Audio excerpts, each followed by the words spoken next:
अक्सर आपने लोगों को यह कहते हुए सुना होगा, हमारे तो मंगल ग्रह खराब है। कोई कहेगा हमारे तो राहु खराब है, कोई कहेगा हमारा शनि खराब है। जरा आप खुद से ही सवाल कीजिए कि कोई विशेष ग्रह का आपसे कोई खास दुश्मनी है, वह आपके लिए अच्छा फल नहीं दे रहा है। मंगल ग्रह है वह आपको अच्छा इफेक्ट नहीं दे रहा है, लेकिन दूसरे को अच्छा दे रहा है, दूसरे को बहुत अच्छा रिजल्ट दे रहा है। दोष है, कमी है, वो हम में ही है, जिसके कारण से चाहे वह मंगल खराब हो, चाहे वह बुध खराब हो, चाहे बृहस्पति खराब हो, चाहे फिर राहु केतु कोई भी ग्रह खराब हो, हम खुद ही अपने ग्रह को खराब करते हैं। जन्मकुंडली में कोई भी ग्रह किसी भी राशि में हो, चाहे वह किसी भी घर में बैठा हो या किसी भी ग्रह के साथ में हो, युति में हो, कॉम्बिनेशन में हो, उसको खराब नहीं माना जा सकता है और वह वास्तव में खराब होता भी नहीं है। सिर्फ यह देखना चाहिए कि जो ग्रह किसी भी घर में बैठा हुआ है, किसी के साथ बैठा हुआ है, ग्रह है वह हमसे क्या चाहता है, हमसे क्या करवाना चाहता है। जो ग्रह है किसी विशेष राशि में वह कौन सा एनर्जी लेके बैठा हुआ है और हमें उस ग्रह का जो एनर्जी है, उस ऊर्जा का किस तरह से उपयोग करें ताकि उसका हमें अच्छा परिणाम मिल सके। इसे हम एक उदाहरण के रूप में लेते हैं। मान लीजिए किसी के जन्मकुंडली में मंगल दूसरे भाव में बैठा हुआ है, दूसरे खाने में बैठा हुआ है। सबसे पहले आप यह जानें कि मंगल है क्या। मंगल जो है आपका एनर्जी है, मंगल जो है आपका साहस है, मंगल जो है आपका ब्लड है, मंगल जो है आपका स्टेमिना है, जो शरीर का जो ताकत है वह है।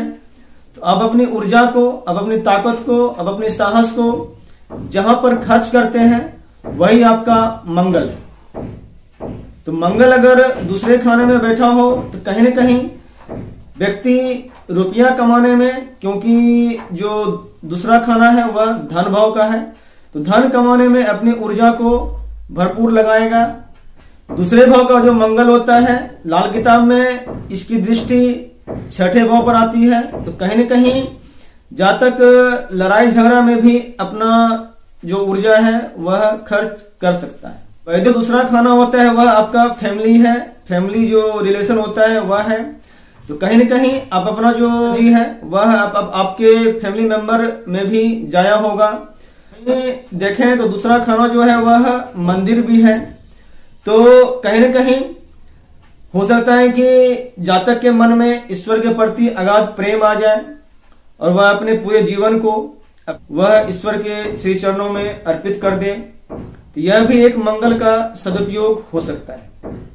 यहाँ पर मंगल की दृष्टि भाग्य भाव पर आती है। जो खुद का जो भाग्य है, जो खुद का जो भविष्य है, उसको उज्जवल बनाने में अपना जो ऊर्जा है, अपना जो ताकत है वह लगाएगा, दिमाग लगाएगा।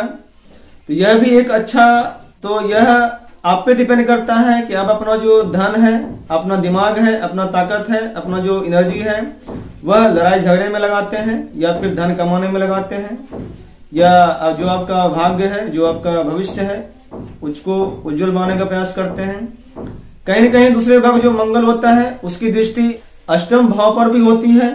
तो अष्टम भाव जो कि मौत का स्थान है, जो कि एक गुप्त रहस्य का स्थान है, गुप्त धन का स्थान है, एक योगा का है, एक अध्यात्म का है।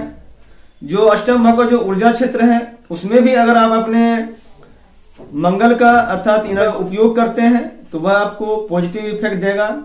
जैसे आप पोस्टमार्टम करने वाले डॉक्टर हो सकते हैं, या आपको कोई काम मिल गया है जो कि आप मुर्दा घर में ही जॉब करते हैं, या आप शमशान घाट में ही भर दिन रहते हैं, आप LIC एजेंट हैं, LIC एजेंट भी अष्टम भाव का ही वर्क है, या आप हठ योग करते हैं, गुप्त साधना करते हैं, यह भी अष्टम भाव का ही काम है।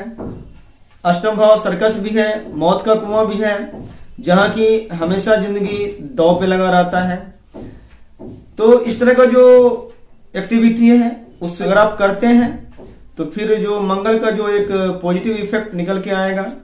जो बॉर्डर पर जो सैनिक तैनात हैं वह भी एक अष्टम भाव का वर्क है, काम है। इस तरह जन्मकुंडली में कोई भी ग्रह पोजीशन खराब नहीं होता है, बल्कि उसके एनर्जी को पहचानना होता है और अपने डायरेक्शन को उस दिशा में मोड़ना होता है। क्योंकि अगर आप उसे अच्छे काम में नहीं लगाएंगे तो वह बुरे काम में ही खर्च होगा।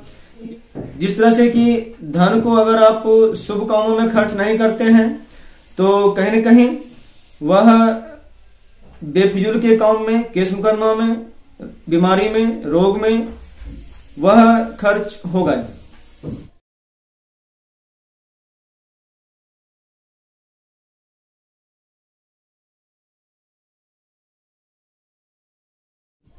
क्योंकि धन की 3 गति होती है, दान, भोग और नाश।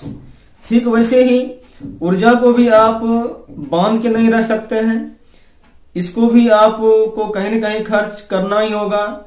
बस पहचानना है कि आपको किस डायरेक्शन में इसे लेके जाना है, लड़ाई झगड़ा करना है या फिर हार्ड वर्क करना है।